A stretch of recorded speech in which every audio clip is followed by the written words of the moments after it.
Hey everyone, and welcome to the English Learning Podcast. I'm Mark, and with me today is my amazing co-host, Jess. Hey, Mark. Hey, everyone. We're so excited to have you here today. If you struggle with thinking in English, this episode is for you. That's right.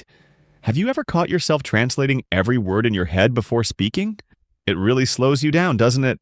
Exactly. Many English learners do this. They think in their native language first, then translate into English. But by the time they're ready to speak, the moment has passed. The good news? We're going to show you how to train your brain to think directly in English. And once you start thinking in English, everything, speaking, listening, even writing, gets easier. So if you've ever wondered how to stop translating and start thinking naturally in English, stay with us.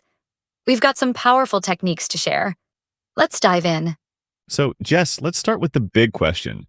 Why is thinking in English so important for learners? Great question. If you always think in your native language and translate, you'll never reach fluency. Exactly. It creates a delay. Your brain is working twice as hard, first forming the sentence in your native language, then trying to find the right English words.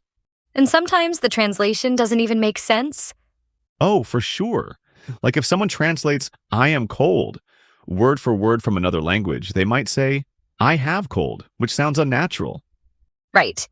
Thinking in English helps you form sentences naturally, just like a native speaker. And let's not forget confidence. When you think in English, words come faster and you feel more comfortable speaking. Plus, it improves listening skills. If you think in English, you process conversations faster and understand people better. And even pronunciation. Thinking in English helps you hear sounds the way native speakers say them, making your speech clearer. So, to summarize, thinking in English helps you speak faster, boosts confidence, improves listening, and even sharpens pronunciation. Now, you might be wondering, okay, but how do I train my brain to think in English? Don't worry, we're going to break it down step by step.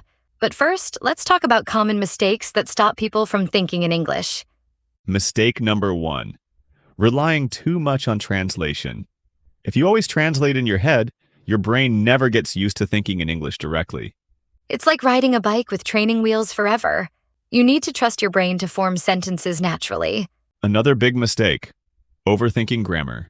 Some learners try to make every sentence perfect before speaking, but that actually slows them down.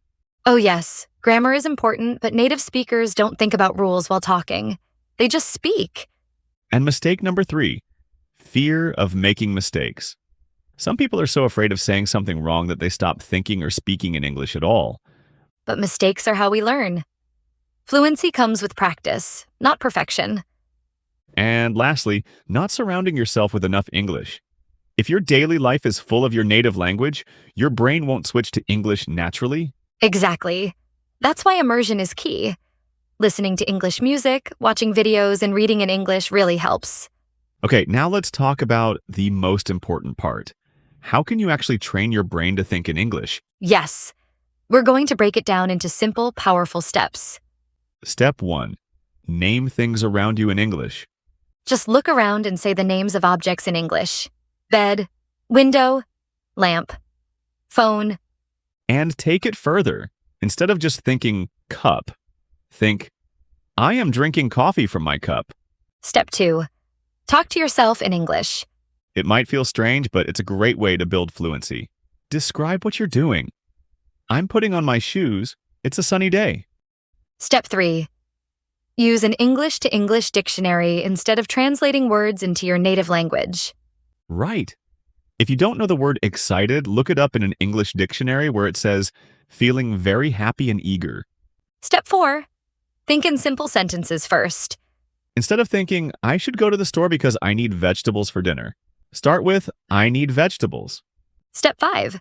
Have an English inner voice.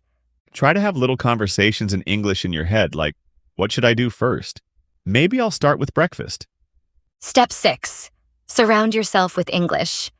Listen to English podcasts, watch English videos, and read in English every day. These steps will help you stop translating and start thinking in English naturally. Now let's talk about daily exercises to make this a habit. First, start and end your day with English thoughts. Describe your plans in English when you wake up and review your day in English before bed. Second, set a no translation rule for at least 30 minutes a day. Third, talk to yourself aloud in English. Fourth, use English while doing daily activities like cooking or walking. And finally, keep a simple English journal. If you do these small exercises every day, thinking in English will become automatic over time. So, Mark, what are the biggest challenges learners face when trying to think in English? The biggest one is still thinking in their native language first. The solution? Be patient and start with small English thoughts. Another challenge, getting stuck because they don't know the right words. Instead of stopping, describe the word in simple English. And lastly, feeling like they're not making progress. The solution? Track your progress. Keep a journal, record your voice, and you'll see improvement over time. The key is patience. Thinking in English is a skill, and like any skill, it takes time. That's right. Don't be afraid of mistakes. Just keep practicing, and soon English thinking will feel natural. Now, what's one tip from today's episode that you're going to try first? Let us know in the comments.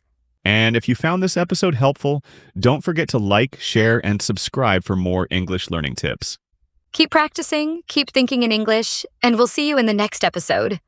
Until then, happy learning.